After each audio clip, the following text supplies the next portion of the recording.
The silence of the market, that vast, echoing expanse between truly opportune moments, was once my greatest torment. I've walked through the wreckage of trading accounts, not because I misread a chart, but because I misread myself. My enemy wasn't the price action. It was the frantic, desperate voice in my head that screamed, "Do something. You're missing out. Recover your losses." This isn't a story for those who haven't felt the cold grip of regret after an impulsive trade, the hollow ache of watching capital evaporate because patience was a foreign concept. This is for the battle-scarred, the ones who know the exquisite pain of knowing better, yet doing worse. My journey through the market's unforgiving currents taught me a brutal truth. 90% of traders fail not for lack of intelligence, but for lack of profound discipline, specifically the discipline of active waiting, a concept often misunderstood and rarely mastered. I used to believe that trading meant constant engagement, a relentless pursuit of profit. I'd sit before the screens, fingers twitching, convinced that every passing minute without an open position was a minute of lost opportunity. The tension of inaction was unbearable. I knew, deep down, that the setup wasn't perfect, that the edge wasn't truly there, but the emotional pressure to participate was overwhelming. It was a compulsion, a psychological itch that demanded scratching, even when I knew it would leave a wound. This internal conflict, the constant battle between my rational mind and my impulsive emotions, was the true market I was trading, and I was losing, consistently. The price paid for this incessant need to be in the game was devastating. It wasn't just the money, though that stung deeply. It was the erosion of confidence, the gnawing self-doubt, the feeling of being perpetually out of control. Each impulsive trade was a chip away at my self-worth, a confirmation of my own weakness. I found myself in a vicious cycle. Losses fueled a desperate need to recover, which led to more impulsive trades, more losses, and deeper despair. The market became a mirror, reflecting my own undisciplined mind, and I hated what I saw. I was a slave to my emotions, a puppet on the strings of fear and greed, always chasing, always reacting, never truly leading. I sought redemption, not in more complex strategies, but in a profound shift of mindset. The turning point came when I finally understood the profound wisdom embedded in Jesse Livermore's principles, not as technical rules, but as psychological mandates. He wasn't just a market speculator. He was a master of self-control. His words about waiting for the line of least resistance, about sitting tight and doing nothing until all factors aligned, resonated with the quiet desperation in my soul. It wasn't about being passive. It was about being actively vigilant, actively patient. This wasn't idleness. It was strategic inaction, the highest form of discipline. I discovered that active waiting is the art of mastering your internal landscape. It's the strength to resist the urge to trade when the conditions aren't optimal, the courage to embrace the silence, and the wisdom to understand that opportunity often reveals itself, not to the swift, but to the still. It's the understanding that the market will always present opportunities, but only the disciplined trader will be ready for the right ones. Waiting isn't a void. It's a crucible where true psychological strength is forged. It's where you learn to trust your analysis over your impulses, your discipline over your desire for instant gratification. This shift from constant doing to strategic waiting transformed my entire approach. I stopped fighting the market and started fighting myself, and that was the only battle worth winning. The lesson I learned, etched into my very being, through countless mistakes and hard-won insights, is this: the greatest trades are not found, they are waited for. Active waiting is not merely an absence of action. It is a profound, conscious decision to preserve capital, conserve mental energy, and prepare for the moment of undeniable clarity. It is the bedrock of consistency, the shield against emotional destruction, and the path to true redemption in the markets. It's about becoming the calm eye in the storm, observing, assessing, and acting only when the probability is overwhelmingly in your favor. It's the realization that sometimes the most profitable thing you can do is absolutely nothing at all until that perfect alignment. And so, after years of chasing shadows and succumbing to the market's seductive whispers, I found my anchor in this profound discipline. It wasn't easy. It required confronting every weakness within me, every fear, every greedy impulse. But the reward was not just financial stability. It was peace of mind, self-respect, and a profound understanding of the psychological game we all play. This journey from chaos to control, from impulsive reaction to deliberate inaction, is what I want to share. In the end, it's not about predicting the market, but about mastering yourself. Therefore, if you've ever felt that same internal struggle, that same frustration with your own indiscipline, then you understand the weight of this truth. The insights I've gathered, the pain I've endured, and the lessons learned from the legendary Jesse Livermore are all here. If this resonates with the trader you are, and the trader you aspire to be, I urge you to engage with this message. Like this video if you recognize the struggle. Comment below with your own experiences of active waiting or overtrading, and subscribe to Livermore Mind to join a community dedicated to mastering the mental game of trading. This isn't just theory, it's survival. This is the discipline that separates the enduring from the extinguished. The market became a mirror reflecting my own profound lack of self-control. It showed me my fears, my greed, my desperate need for external validation disguised as profit. I saw my own undisciplined mind laid bare, exposed by every impulsive click, every premature entry, every panicked exit. The capital wasn't just money. It was a tangible representation of my mental state, and it was diminishing with every surrender to the urge to act. This wasn't a flaw in my strategy. It was a flaw in me. The pain of these losses was not merely financial. It was the crushing weight of knowing I was my own worst enemy. I understood the rules, the probabilities, the importance of waiting for the perfect setup. Yet, I consistently betrayed that understanding. The chasm between what I knew and what I did grew wider with each passing day, each losing trade. It became a torment, a silent scream within my own head. I was trapped in a cycle of self-sabotage, an endless loop where the desire for quick gains led to deeper despair. The market, in its cold indifference, simply executed the consequences of my internal chaos. It did not judge, it merely reflected. I watched countless opportunities pass, not because I failed to identify them, but because I had already exhausted my capital or my mental fortitude on trades I knew, deep down, were suboptimal. The true cost wasn't just the money lost, but the real opportunities missed because I was too busy chasing ghosts, too busy participating for the sake of participation. This realization hit me with the force of a physical blow. My constant engagement was not a sign of diligence, but a symptom of a deeper insecurity, a fear of missing out, a fear of inaction. The screens, once a gateway to potential wealth, became a relentless test of my character. Every tick, every flicker of a price bar seemed to whisper, "Are you strong enough to do nothing?" And for a long time, the answer was a resounding, pathetic no. I craved the action, the dopamine hit of being in the market, even if it meant risking what little I had left. This wasn't trading, it was addiction. It was a compulsion to gamble with my future, driven by an emotional void I couldn't articulate. The turning point was not a sudden epiphany, but a slow, agonizing grind. It was the accumulation of too many sleepless nights, too many mornings waking with the dread of checking my account. I reached a point where the pain of continuing down the same path far outweighed the false comfort of constant activity. I had to confront the fundamental truth. The market did not owe me anything.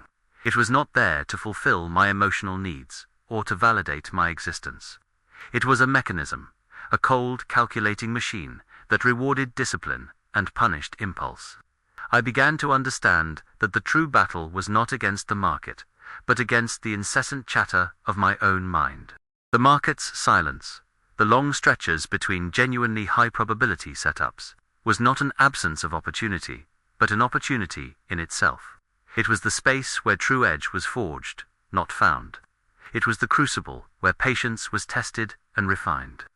I had mistaken stillness for stagnation, when in reality, stillness was the most potent form of action. This was the genesis of active waiting. It wasn't about doing nothing. It was about doing everything right internally, while externally, the market moved without my participation. It was about sharpening my focus, refining my criteria, understanding the precise conditions under which my edge would manifest. It was about cultivating a profound inner calm, a detachment from the immediate outcome, and an unwavering commitment to my process. The discipline was in the restraint, in the ability to observe without interfering, to analyze without acting, to exist in the present moment without the desperate need to force an outcome. It was the hardest thing I had ever learned. It demanded a level of self-awareness and self-mastery that felt almost superhuman. But the alternative was simply unsustainable. It was financial ruin, certainly, but more critically, it was the ruin of my own spirit. The market demanded a different kind of engagement, a deeper, more profound respect for its rhythms and its silence. It demanded patience, not as a passive virtue, but as an active, strategic weapon. It demanded that I become a sniper, not a machine gunner. I had to learn to sit, to watch, to wait, to allow the market to come to me, on my terms, rather than constantly chasing after it. This was the discipline 90% of traders never learn, because it goes against every human impulse, every primal urge for immediate gratification. It requires a fundamental rewiring of the mind. It demands that you confront your deepest insecurities and fears, and conquer them, not with aggression, but with profound stillness. The real work was not in finding the perfect trade, but in perfecting myself for the perfect trade. It was a journey into the self, guided by the unforgiving mirror of the market. And the reflection it offered was initially brutal, but ultimately it became the roadmap to my transformation. It taught me that the power was not in reacting, but in anticipating, in preparing, in waiting. The greatest challenge was not understanding the concept of waiting, but executing it. My mind, conditioned for constant stimulation, fought back fiercely. Every moment of inaction felt like a betrayal of my past self, a surrender to perceived weakness. The screen would flicker, prices would move, and the old demons would whisper. They spoke of missed profits, of opportunities slipping away, of the need to prove myself. This internal dialogue was the true battleground. I had to learn to silence those voices, not by force, but by a conscious, deliberate redirection of my focus. It was a meditation, a constant return to the present moment, to the objective criteria I had established. I began to treat my trading plan not as a guideline, but as an inviolable covenant. Every rule was a brick in the wall, protecting me from my own destructive impulses. The first step was absolute clarity on my edge. Not a vague idea, but a precise, quantifiable set of conditions. What did the perfect setup look like? What confluence of factors had to align? I charted them, documented them, rehearsed them mentally until they were ingrained. And then I waited. Not idly, but actively. Active waiting was not passive observation. It was intense, focused preparation. It involved deep analysis of market structure, of volume, of sentiment. It was the meticulous study of past movements, identifying patterns that preceded high-probability events. I was not looking for a trade. I was looking for my trade. The difference was profound. It shifted the locus of control from the external market to my internal discipline. My energy was no longer dissipated in chasing every fluctuation, but concentrated on discerning the few, truly significant signals. I trained my eyes to see beyond the noise, to filter out the irrelevant, to perceive the underlying currents. The market's movements became less of a chaotic storm and more of a predictable tide, with specific times for entry and exit. This required patience, yes, but also a relentless intellectual effort. I spent hours, days, weeks, sometimes without opening a single position. The urge to act was always there, a phantom limb aching for sensation. But I had armed myself with data, with a clear understanding of probabilities, with the certainty that my edge only appeared under specific, rare circumstances.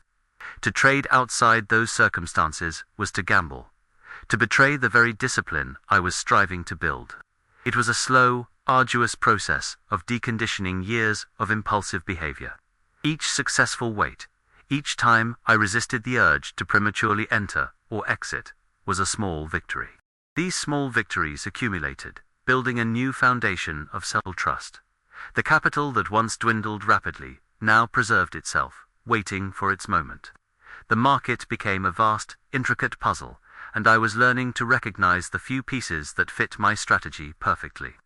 I realized that true opportunity was often preceded by profound stillness, a period of consolidation, of calm before the storm. My previous self would have seen this stillness as boring, as a waste of time, and would have forced action. Now, I saw it as an invitation, a signal that something meaningful was brewing. The silence was no longer a torment. It was a canvas, upon which the perfect setup would eventually paint itself. This transformation was not about becoming emotionless. It was about redirecting emotion. The frantic fear of missing out was replaced by a quiet confidence in my process. The desperation for quick gains gave way to a patient, almost scientific curiosity. I was no longer fighting the market. I was aligning with it. I was learning to dance to its rhythm, not my own frantic beat. The market's indifference, once a source of terror, became a source of clarity. It showed no favoritism, held no grudges. It simply presented opportunities to those prepared to seize them, and consequences to those who were not. My relationship with risk fundamentally changed. Risk was no longer something to be constantly managed or avoided through activity. It was an inherent part of the game, to be embraced only when the odds were overwhelmingly in my favor. I understood that every trade carried risk, but active waiting ensured that the risk I took was calculated, justified, and aligned with my proven edge. The psychological burden lifted. The gnawing anxiety that accompanied every impulsive trade was replaced by a sense of calm preparedness. I knew that if the setup didn't materialize, I would simply wait. There was no pressure, no internal voice screaming for action. The market could move without me, and I was perfectly content with that. My capital was safe, my mind was clear, and my discipline was intact. This was the true dividend of active waiting, not just financial preservation, but mental liberation. It was the freedom from the constant, exhausting battle against myself. I began to see the market not as an adversary, but as a teacher, constantly revealing the flaws in human psychology. And I, through painful trial, was learning to transcend those flaws. The discipline of waiting transformed my entire approach, not just to trading, but to decision-making in life. It taught me the profound power of restraint, of observation, of patience. It revealed that true strength lies not in constant motion, but in purposeful stillness, in the deliberate choice to act only when the moment is ripe. This was the core lesson, etched into my being by the market's unyielding hand. It was the understanding that mastery came not from doing more, but from doing less, and doing it perfectly. The path to consistent profitability was paved not with endless trades, but with profound patience, with the courage to do nothing until everything aligned. This active inaction became my most powerful tool. It was the silent strength that separated the few who endured from the many who faltered. It was the breath before the strike, the quiet before the storm, the knowing pause that held all potential. The market became a reflection of my inner state, and through active waiting, I finally learned to control that reflection. The market became a reflection of my inner state, and through active waiting, I finally learned to control that reflection. This mastery was not instantaneous. It was forged in countless hours of internal combat, a relentless struggle against the ingrained habits of a lifetime. The impulse to act, that primal fear of being left behind, did not vanish overnight. It merely transformed. Instead of blindly obeying it, I learned to observe it, to acknowledge its presence without granting it power. Each flicker of a potential setup that didn't meet my strict criteria became an opportunity to exercise this newfound control, a repetition in the mental gym. I built my discipline muscle by consistently choosing restraint over immediate gratification, knowledge over impulse. This was not a passive resistance. It was an active dismissal of what did not serve my objective. My mind became a filter, allowing only the purest signals to penetrate, rejecting the noise that once consumed me. The true breakthrough came when I stopped viewing the market as a source of excitement or entertainment. It was a mechanism, nothing more. My emotional attachment to its movements, to the rise and fall of prices, dissolved. I no longer celebrated wins with euphoria, or mourned losses with despair. Both were simply outcomes, data points in a larger probabilistic game. The goal was not to be right on every trade, but to execute my edge flawlessly when it appeared. This detachment was crucial. It allowed me to see the market with cold, objective clarity, devoid of the psychological distortions that had once plagued my decisions. My focus shifted entirely from predicting the market to executing my plan. The waiting became a state of heightened readiness, a coiled spring, not a state of boredom or anxiety. My senses were alert, my analysis continuous. But my actions were held in check, tethered to the ironclad rules I had established.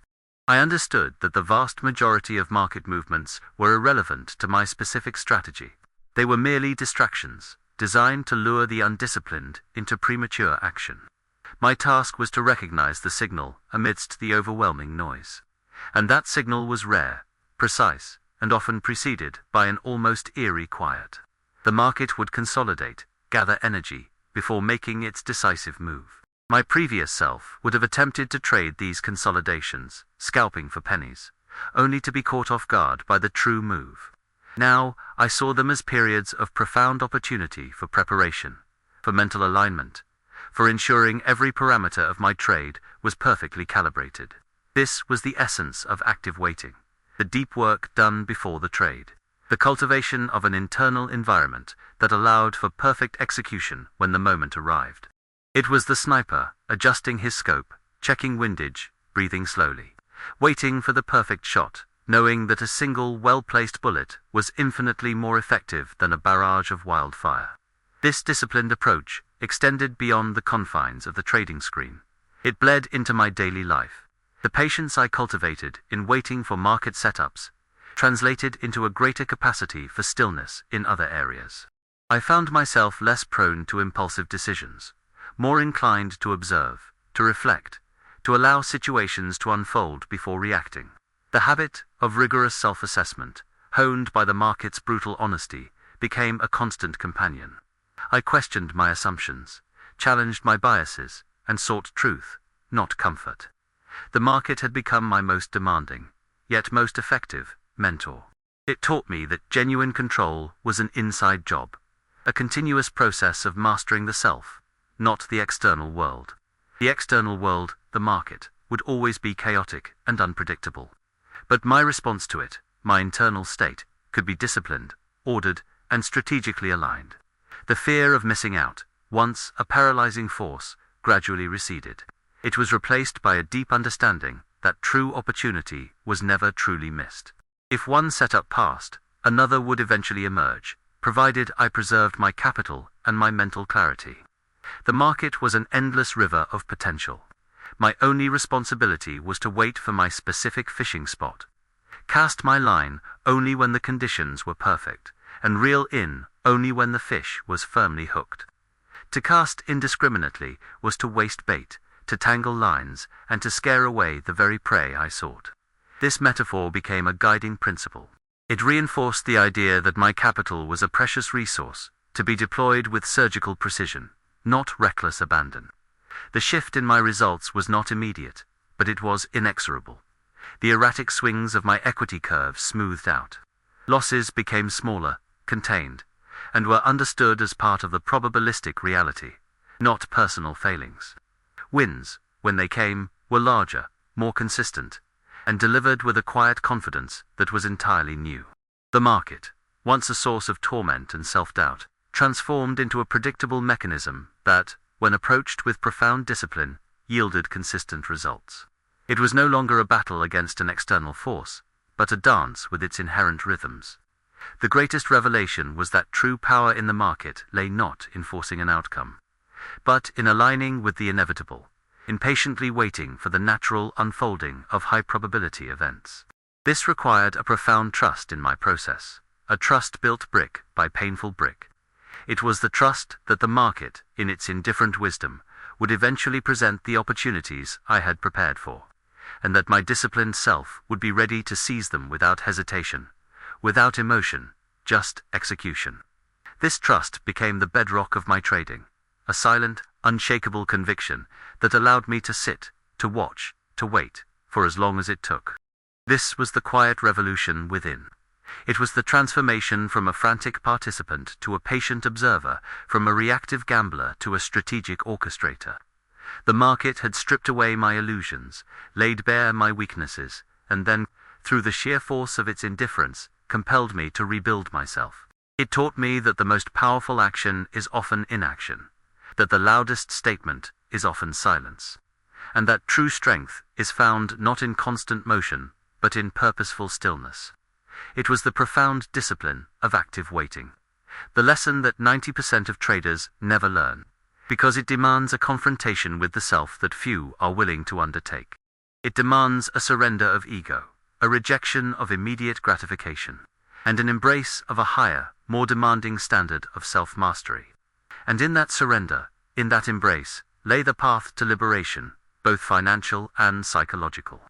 The liberation was not a destination, but a continuous practice. Each morning, I approached the market with a calm that was once unimaginable.